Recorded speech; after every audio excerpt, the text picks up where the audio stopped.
This isn't a battle of left versus right, Democrat versus Republican, or even liberal versus conservative. This is a fight for equal standards and equal justice. I wish these claims weren't true. I have no interest in one of our American presidents being this corrupt.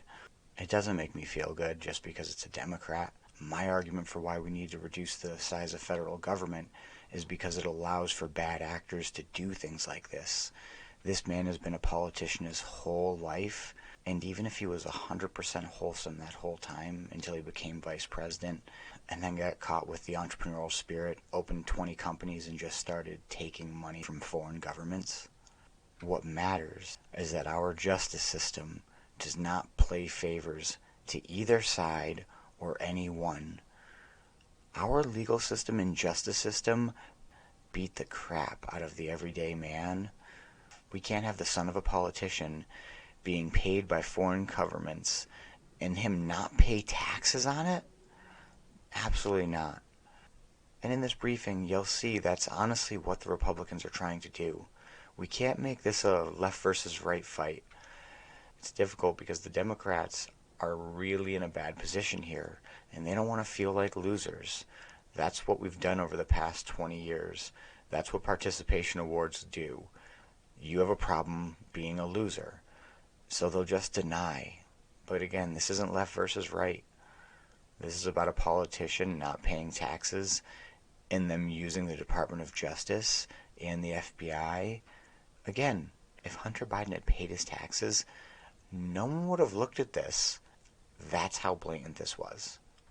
Well, here we have a case where it's not necessarily us going after the former president. It's people within the IRS who were looking into inappropriate dealings by the current president's family. And they saw things that looked very alarming. They tried to dig deeper into it, and they were told to stand down. And in some cases, because they were told to stand down, statutes of limitation ran out, meaning further investigation can't even occur because that happened. We surely don't see the same kind of coverage of this investigation and others like it that we're seeing anytime you see someone in the Biden administration go after Donald Trump. I understand they're scared of Donald Trump because he's the leading candidate, not just on the Republican side, but you see more and more Democrats don't even want Joe Biden to be the Democrat nominee. They need to remove the politics from this. They need to stop having this perception. And whether it's real or not, we have a committee looking into the weaponization of government. And unfortunately, there's example after example after example of the Biden administration weaponizing government against their political enemies. But it's created a problem within the country that people don't view justice as being administered fairly. Are you suggesting that it's so brazen that they're going after him just because this is an issue? I'm just pointing out, no. I mean specifically to the 1-6 investigation. No, I'm just pointing out that it's interesting that the same week that you have this whistleblower coming forward to testify before 3 different congressional committees, you see, once again, this isn't the only time it's happened. Over and over again, you see different attacks by the Biden administration against President Trump. And there are many things that you've seen President Biden do. Again, the documents. Raiding Mar-a-Lago when you have documents behind locked doors with Secret Service, and yet when Joe Biden had documents in his garage, in some cases in public view, surely not in the same secured places as you had at Mar-a-Lago, there was no raid. And so it begs the question, are people being treated fairly?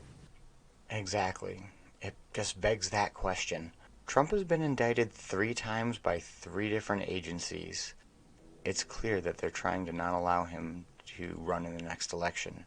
All President Biden has to do is stop these shenanigans. Stop with all this corrupt action. Be a good president. Help America grow.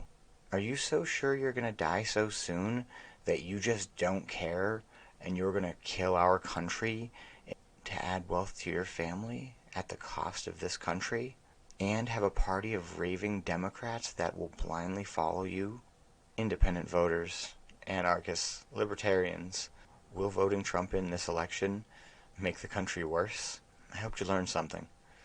I'm Tristan. This is Radically Rational Radio. Like, comment, subscribe. I'll see you in the next episode. Stay resilient.